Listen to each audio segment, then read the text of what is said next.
à Daddy. Bienvenue sur l'émission Dis-tout à Daddy. Je suis accompagné de Adrien Larmande, excellent comédien d'ailleurs. Oula. Et nous sommes accueillis par l'incroyable tavernier Mathieu de la Plume de Phénix. Du Phénix. Non, deux. Ah C'est bon deux. J'ai toujours entendu. oui. Autant pour moi. Ah oui. Je me suis fait engueuler juste avant par D'accord, bah t'as bien ta fait collègue. de corriger. Voilà. Première Ouais. fois que je viens, c'est très sympa. Oui, c'est un lieu très agréable. Ouais. Donc nous allons commencer cette interview. Ouh là là. Ouh là là là là. T'es trop grand, tu me stresses. Ah, oui. C'est grisonnant, ça me... Ouh là là. Donc la première question va être, quel enfant étais-tu? Je vais pas dire jeune parce que c'est bête. Oui. Quel enfant j'étais J'étais, comme beaucoup d'enfants, mais j'étais surtout très passionné par tout ce qui touche à l'imaginaire, que ce soit les films, les bandes dessinées, les jeux vidéo, tout ça. Vraiment, c'est quelque chose qui fait encore partie de moi, vraiment. D'accord, ok. C'est- C'était vraiment, t'étais quoi, surtout sur des contes, etc. Oh non, mais moi, tout petit, en fait, j'ai découvert la science-fiction et ça m'a jamais lâché, en fait. Voilà, Star Wars, Star Trek, tout ce qui est... Voilà, les jeux de rôle, j'ai découvert ça un petit peu plus tard. Les jeux vidéo, ça a été une claque monumentale. Je voulais être astronaute, comme tous les gamins, évidemment. D'accord. Puis je suis devenu comédien. Oh, c'est pareil, Ouais, au final, ouais. c'est pareil. J'ai juste omis quelque chose, c'est aux téléspectateurs. Vous pouvez poser vos questions sur le chat, j'avais oublié. Ça m'est sorti. Si vous pouvez en poser plein, ça m'évite de faire ce travail-là. Voilà. Voilà. Donc voilà. Tu as commencé du coup par du théâtre. Ouais, tout à fait. Tu peux nous en parler un peu de ce que tu as pu faire Alors, j'ai fait beaucoup de cours de... Alors, mes parents étaient comédiens et j'ai fait beaucoup de théâtre quand j'étais petit. J'ai des ateliers le mercredi après-midi, tout ça, ça me faisait marrer. Mais je pensais pas vraiment en faire mon métier, quoi. C'était vraiment pour m'éclater. Après l'adolescence, voilà, je me suis quand j'avais à peu près 20 ans, je suis parti vivre au Japon 4 ans. D'accord. Pour apprendre le japonais notamment, puis après j'ai travaillé là-bas. Et c'est là-bas, en fait, moi je voulais pas être comédien à ce moment-là. Mes parents me disaient, tu veux pas? Je dis non, non, là, comment vous galérez là avec les cachets, tout ça, intermittent, non, non, non, non, moi je veux un CDI. Et puis au final, malgré moi, on va dire, je me suis retrouvé embringué là-dedans. Et c'est au Japon, je me suis retrouvé dans des agences où ils faisaient de la figuration, des petits rôles, etc. Et je me suis retrouvé à faire Des sitcoms un peu. C'est des sitcoms japonais. Ouais, des sites japonais où il y a beaucoup de trucs de reconstitution. Voilà, ils avaient besoin d'étrangers. D'accord. Et Ouais. pour essayer de gagner un peu de sous, je me suis retrouvé à faire des figurants, des petites silhouettes parlantes. Et là, je me suis dit, en fait, non, c'est vraiment cool. J'aimerais bien faire ça. Et quand je suis rentré en France, mes parents m'ont dit, ma mère m'avait dit surtout, qu'est-ce que tu veux faire maintenant que tu es rentré? Et je lui ai dit, j'aimerais bien faire du doublage en fait. Parce que petit, j'adorais regarder aussi les films en VF, je reconnaissais les répliques par cœur, je les regardais, re-regardais. Elle m'a dit, tu veux faire du doublage? Elle m'a dit, va faire du théâtre d'abord, va faire une école de théâtre. Ah, c'est bien, c'est la bonne école. Elle m'a dit, voilà, parce que c'est vrai qu'on a tendance beaucoup de gens ont tendance à dissocier le métier de comédien de doublage ou le métier de comédien. En fait, c'est juste une branche. Mais Oui. il faut savoir vivre un texte, il faut savoir le respirer, lui donner du sens.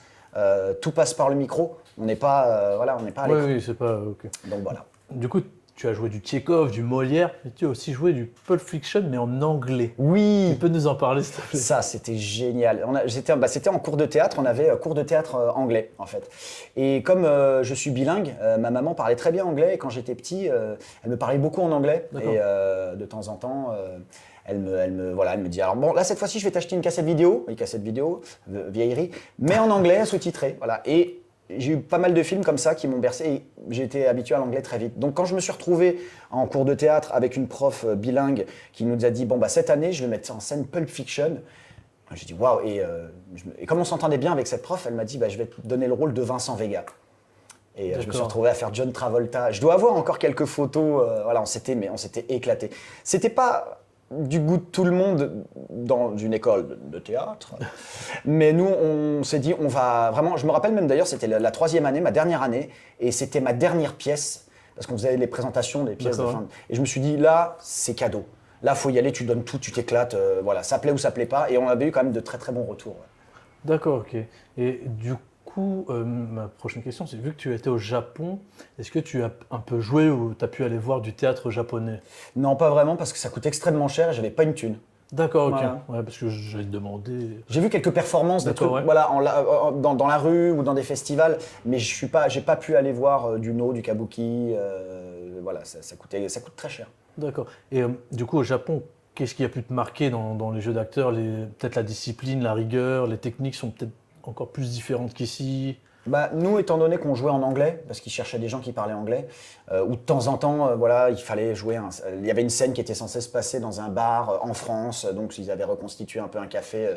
Voilà, je faisais le serveur, donc je parlais français. Mais non, disons qu'en termes de jeu, bah, disons qu'avec les Japonais, là c'était différent. On jouait pas vraiment en jeu japonais, on jouait en jeu occidental. Mais il y avait vraiment une barrière. On avait un manager japonais qui parlait anglais, pas toujours très bien d'ailleurs, et qui s'adressait à l'équipe. Mais l'équipe de tournage n'avait aucun contact avec nous. Il ne nous adressait pas la parole. Ah oui. Ouais. C'est dû à. C'est dû au fait qu'il y a beaucoup de Japonais qui parlent pas. Bah, l'anglais est une langue très différente du japonais. Donc tous les Japonais, la plupart d'ailleurs, ne parlent pas anglais ou très mal. Et comme les Japonais ont ce souci de faire les choses bien, ils vont pas vouloir s'adresser à toi en anglais. À l'arrache, comme nous. Parce que voilà, à l'arrache comme nous, parce qu'ils vont se dire mon anglais n'est pas parfait, donc je ne veux pas. Donc ils préfèrent passer par un manager. D'accord, ok, d'accord. Ok. Du coup, tu as fait aussi une compagnie de jeunes comédiens que tu as intégré, etc. Et vous avez joué quelle pièce vous avez pu tourner on avait fait, c'était avec, ça n'a pas duré très longtemps, mais on a fait, en sortant de cours de théâtre, on avait une petite compagnie avec deux, trois potes et on a essayé de mettre en scène, voilà, un peu de Tchekhov aussi. Voilà. On avait repris Pulp Fiction, voilà, mais bon, ça s'est très vite arrêté. On ne gagnait pas de sous, on n'avait pas d'argent, on n'avait rien, on n'avait pas de budget. C'est très compliqué, ouais. Du coup, sur le doublage, tu as fait la voix de Fouetty dans Sex Education. Ouais. Très bonne série d'ailleurs. Tu Mais, as fait Ori, le Hobbit, la bataille des 5 armées. bah, les 3 films. Tu as fait, oui, les 3. Parce que la bataille des 5 armées, il n'a pas grand-chose. Hein. Tu pas sur le. C'est dans le premier qui parle plus. Mais, oui, c'était celui-là. Tu as fait le shérif Graham dans Once Upon a Time, que j'ai regardé et j'ai surné. Je ne savais pas. C'est après, en faisant une petite recherche, que j'ai entendu que c'était ta voix. C'est un de mes premiers rôles, celui-là. Et énorme. C'était énorme. C'était fou. Et du coup, comment tu as pu rentrer dans le milieu du doublage Bah, c'était une autre époque déjà, donc c'était en 2004-2005. C'était beaucoup plus facile d'aller assister à l'époque. Ouais. Donc ma maman en faisait à l'époque et elle m'avait dit, je vais pas te pistonner en fait. Elle m'a dit, je veux que tu fasses tes propres armes.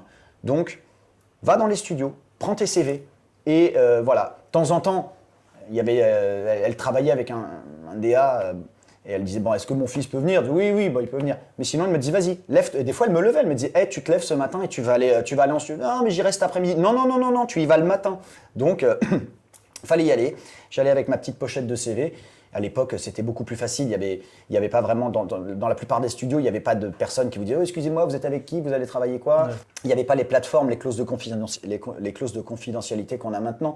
Donc c'était un peu à la bonne franquette, entre guillemets. Genre, bonjour, excusez-moi, je suis en école de théâtre, je peux assister? Oui. Ou des fois, on me disait non. Bon, bah, il y avait toujours, en général, on trouvait toujours quelqu'un. Puis il y avait beaucoup moins de monde qui voulait assister, qui voulait en faire ce métier-là. Donc il y avait plus de place, on va dire. Donc voilà, j'arrivais avec ma petite pochette de CV, je passais toute la journée, puis à la fin, j'ai dit, est-ce que je peux vous laisser un CV? Il me disait oui. Puis des fois il m'appelait pour faire une ambiance ou pour m'écouter. Ou des fois, carrément, il me disait, bah tiens, lui, tu vas le faire. Ah ouais, mais je suis pas prêt. Ah, mais voilà, je disais pas ça, mais je me dis, je me sens pas prêt là. Mais bon, il fallait y aller.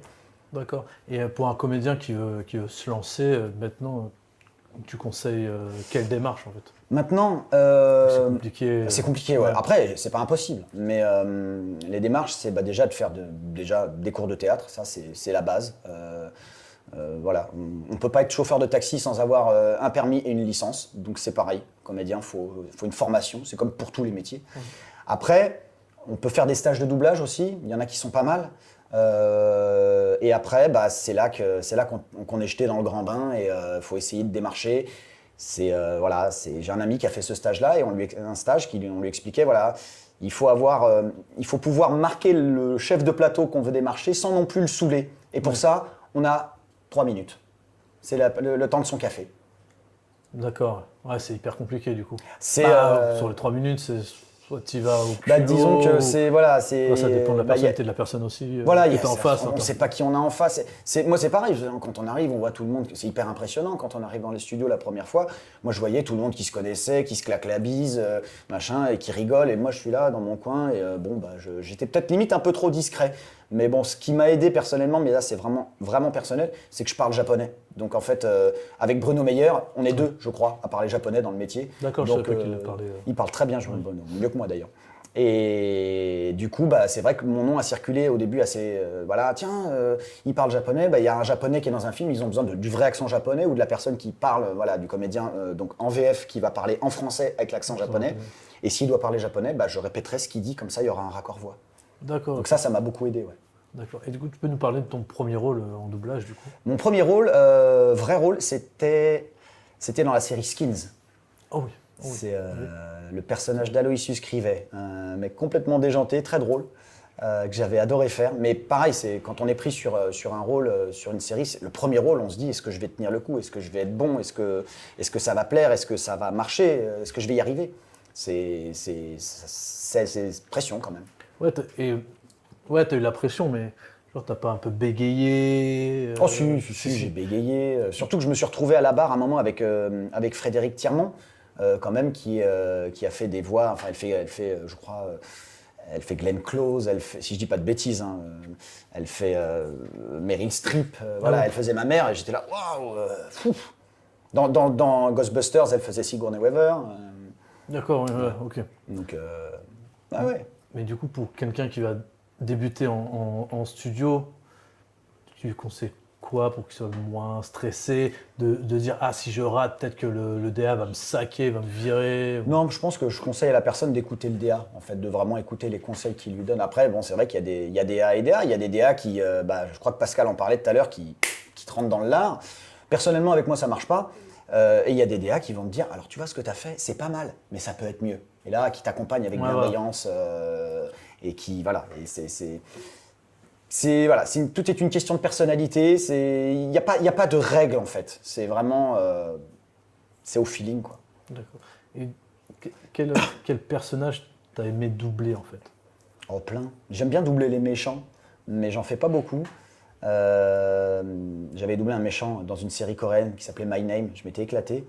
Sinon, en fait, c'est plus les personnages de licence qui me font kiffer. Comme Cal Kestis dans Star Wars, je suis fan de Star Wars, ou Ori dans Le Hobbit, je suis fan du Seigneur des Anneaux, j'adore, ou par exemple Michelangelo dans les Tortues Ninja, je regardais le dessin animé quand j'étais petit, j'adorais, j'étais content de reprendre le flambeau.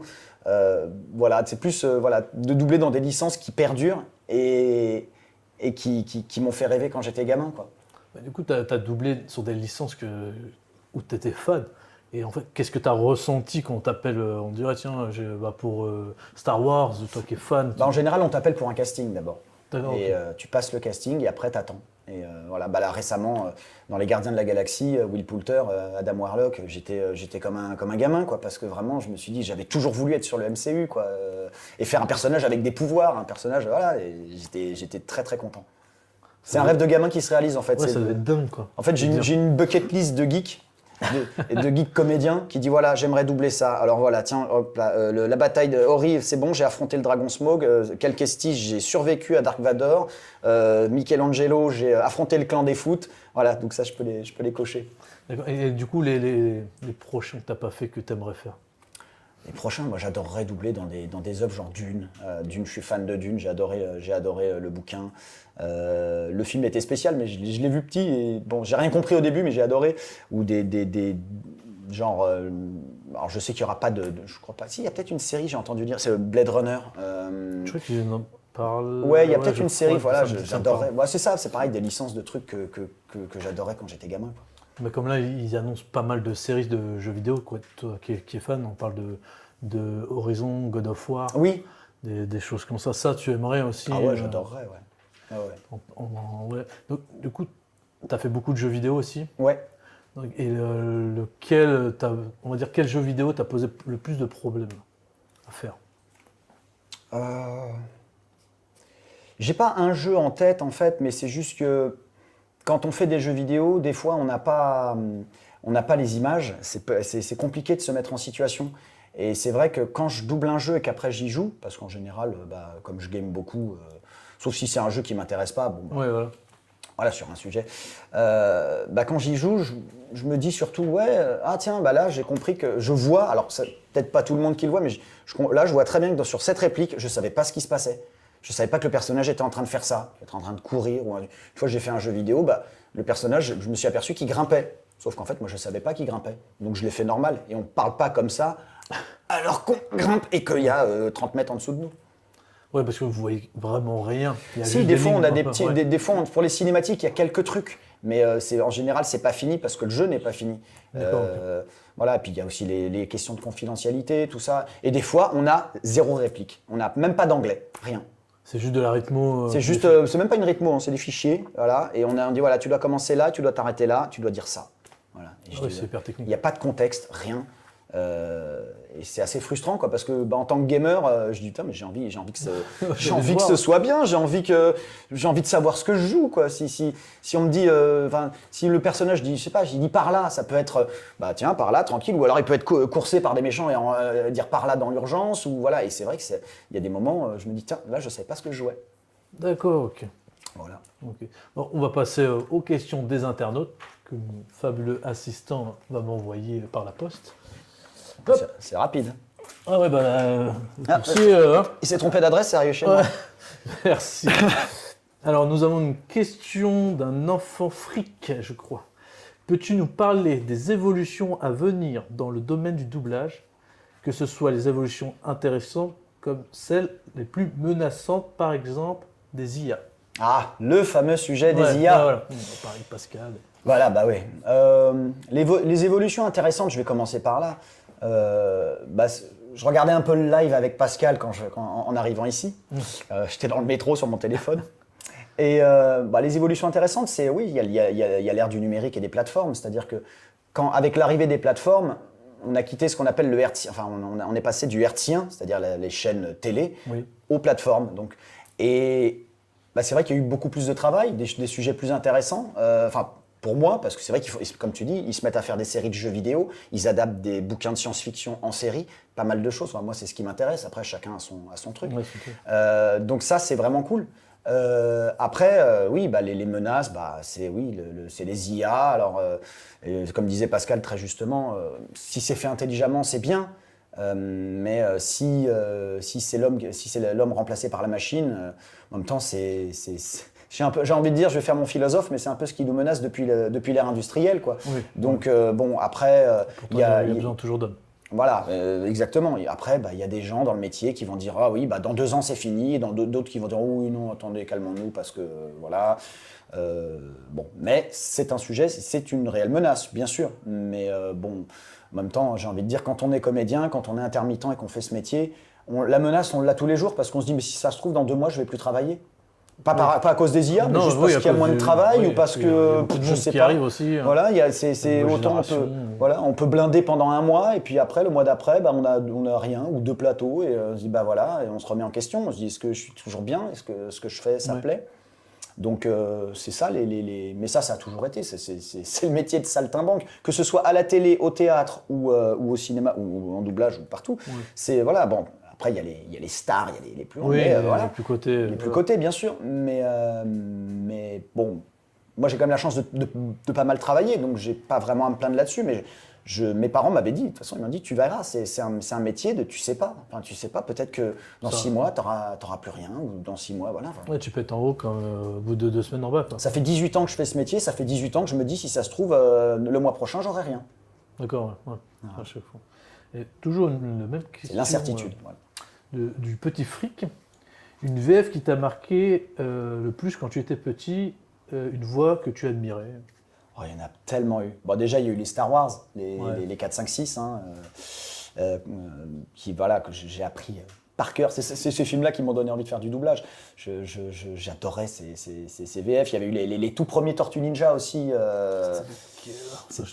Il y avait Jean-François Vléry qui faisait justement Michelangelo. Il y avait, alors je me rappelle plus très bien des autres. Je crois qu'il y avait, si je dis pas de bêtises, je crois qu'il y avait Serge Fallieu aussi qui commençait aussi. Et il j'avais, il y a pas mal de choses, hein. Là, j'en ai pas qui viennent en tête, mais il y a tellement de VF qui m'ont marqué. Bon, évidemment, il y a eu les légendes, Richard Darbois, Oui.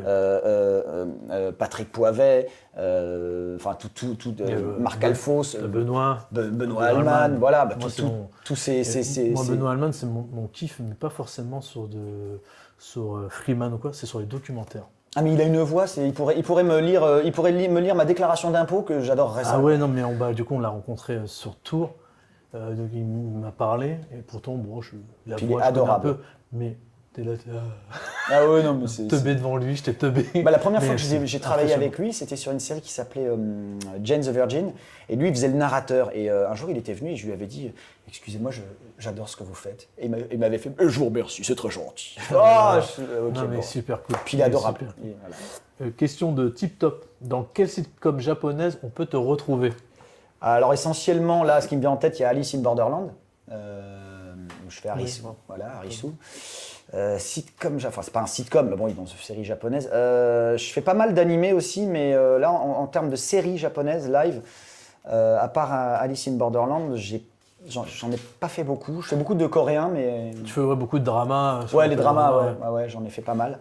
T'as fait lesquels Alors, comme je regarde pas trop les dramas coréens, je te cache pas, j'en avais fait un qui était marrant. Bon, Est-ce que c'est nul, c'est pour ça? c'est pas mon kiff. Non, c'est pas. Non, il y en a des très bons. Il y en a des très bons. Il y Mais a ils ont tout. ils abusent des épisodes, des fois c'est 1h20. Il y a C'est de des tout. films. Voilà, il y a de tout. Voilà, Ouais. il y en a qui sont sympas, hein. Mais Ouais, il y en a des bons. la série My Name, c'est une série coréenne où je faisais le méchant. J'ai adoré faire ce personnage. Il y avait une série, je crois, qui s'appelle Help Me. Et alors, je crois que c'était le titre. Alors, je sais pas si c'est le titre français. Et on était deux avec Donald Renew. Lui, il fait le rôle principal et moi, je fais son acolyte qui est un peu débile. Et on s'est bien marré à le faire, quoi. D'accord, ok. Du coup, nous avons une question de Sigumorph. C'est bien parce que c'était une question que je voulais te poser.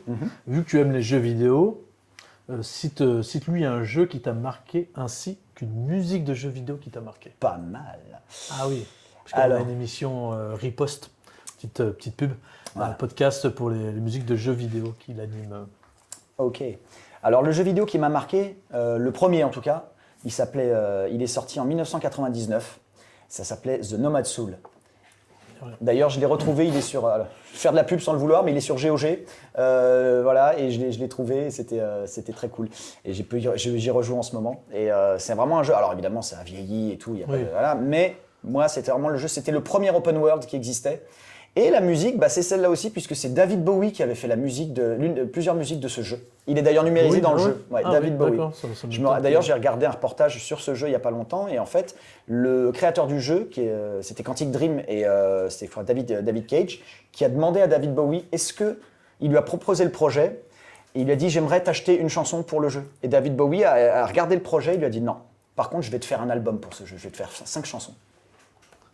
Ouais, Voilà. un truc de dingue. Donc les deux sont reliés. D'accord. Et en musique, du coup, Bah, il y avait vraiment celle-là, mais est après il y en a un eu peu des, plus il y en a eu récente. des sublimes. Bah, j'aime beaucoup la musique de Super Smash Bros Melee qui est géniale. Le tout premier qui est sorti sur GameCube. Les musiques de jeu, il y a Skyrim justement, Ouais. sublime. Les musiques Ouais, sont ouais. superbes. Il y a les musiques d'Assassin's Creed aussi, elles sont vraiment bien, cool. sont bien. Elles sont très très Vraiment belles. bien. Moi, j'étais fan de Assassin's Creed Valhalla. Voilà, Ouais. donc il y en a vraiment des magnifiques comme musique. The Witcher, sublime les musiques de The Witcher. Je peux l'occasion de. The Witcher 3, elles sont magnifiques. D'accord. Ok. On va retourner un peu plus sur le doublage. Et ça t'intéresse pas justement de retourner au Japon justement pour doubler, pour être alors le nom c'est Seiyu. Un seiyuu? Oh, Seiyu. Ouais, Non. c'est ça. Pas du tout. Si je retourne au Japon, c'est pour les vacances. C'est plus pour y travailler. Je ne veux plus travailler au Japon. Ouais. Ouais. C'est compliqué ou ça t'intéresse pas plus que Compliqué. ça? On pense pas pareil. Enfin, disons que moi, j'ai beaucoup de mal à travailler avec les Japonais pour certains trucs. Donc voilà, je respecte vraiment leur façon de travailler. Ce sont des gens qui sont vraiment, ils ont un souci du détail, ils sont méticuleux. Mais j'ai remarqué que ce qu'on fait en 2 heures en France, on le fait en 1 journée au Japon. Oui.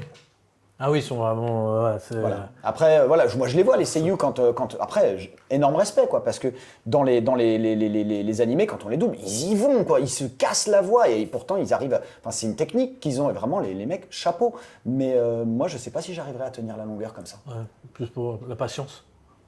Oui, aussi. D'accord. Ok. Ah, mais ce pays m'a appris la patience quand même. J'étais très impatient avant le Japon. J'ai D'accord. beaucoup calmé mes ardeurs. Peut-être avec l'âge aussi. Hein? Peut-être avec l'âge aussi. Les deux. Non ouais, les deux. Ok. Et du coup, quel personnage que tu as pu doubler se rapproche de ta personnalité? Ah, il y en a plusieurs. Il y en a plusieurs. Cite-les tous. Cite-les tous. Il y en a un que j'aime beaucoup, mais lui, il me fait plus penser à moi quand j'étais plus jeune. C'était dans le jeu Watch Dogs 2 et Watch Dogs Legion. Wrench, le personnage de Wrench, Ok. complètement foufou, geek, un peu allumé. J'étais un peu comme ça, un peu plus jeune. Mais lui, il est vraiment très extrême. Moi, moins. Il y a ce côté, il y a Cal Kestis que j'adore parce qu'il a ce côté qu'il aime pas l'injustice et il fait tout pour. Alors je ne vais pas dire que je vais tout faire pour combattre l'injustice, mais c'est vrai que c'est quelque chose qui me tient beaucoup à cœur.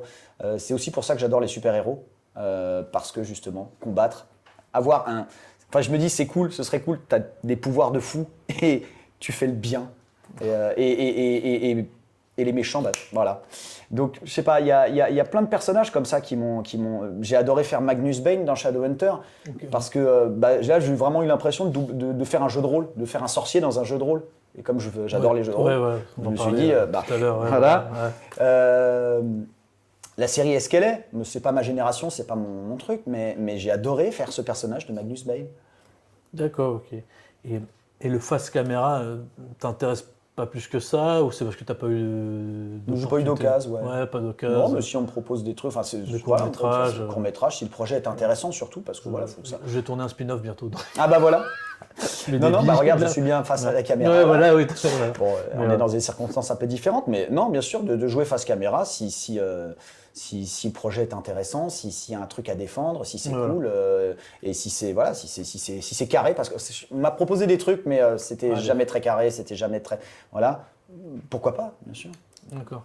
Toi qui fais des jeux de rôle, des jeux de société, c'est une question que je viens de m'arriver. Quel jeu de société tu peux conseiller? Ah, les jeux de société, j'en fais pas beaucoup, moi. T'as beaucoup de jeux de rôle? Moi, c'est surtout les jeux de rôle, ouais. Bah, du coup, quel jeu de rôle? Waouh, Il y en a plein. il y en a plein. Il y a Cyberpunk qui est génial, Star Wars, j'ai commencé par ça, même si la première édition est un peu. Voilà. L'Appel de Cthulhu, Vampire la Mascarade, je réfléchis, Deadlands, vraiment cool. Ah, je connais pas. C'est Far West avec des zombies et des Ah, loups-garous. Qu'est-ce qu'il y a d'autre? Je réfléchis au jeu. Après, on a créé nos propres jeux de rôle, donc ceux-là. Ah ouais? Ouais, Ah, putain, c'est stylé ça. voilà, donc ça, là, ceux-là on y joue, mais ils n'existent pas dans le commerce. Ouais, c'est à peu près. Ouais, c'est avec ta bande de potes que Voilà, vous avez c'est avec pu la faire bande de ça, copains. ouais. Voilà, il y en a un qui a créé un système de jeu qui s'adapte à c'est dingue. comment dire, à tous les univers. Et en fait, c'est à nous en fait après De recréer. créer l'univers. Donc, C'est ça. on a un jeu de rôle, on joue des super-héros justement dans l'univers de DC. On en a un autre, moi j'ai créé, on joue des chasseurs d'aliens un peu à la Men in Black. C'est trop bien ça. Voilà. D'ailleurs, bientôt, je vais peut-être leur faire un Star Trek aussi, puisque je commence à re-rentrer dans ma période Star Trek.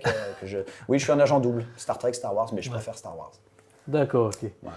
Donc on touche presque à la fin de cette interview. Et du coup, qu'est-ce qu'on peut souhaiter aux comédiens, Adrien? Aux comédiens, les jeunes comédiens? Non, toi, Ah, aux comédiens. Adrien. Je sais pas, de continuer d'être heureux et de continuer de faire ce qu'il aime, puisque moi je fais ce que j'aime, au-delà d'un métier, c'est une passion, et je pense que d'exercer un métier passion, mais c'est une chance incroyable, quoi.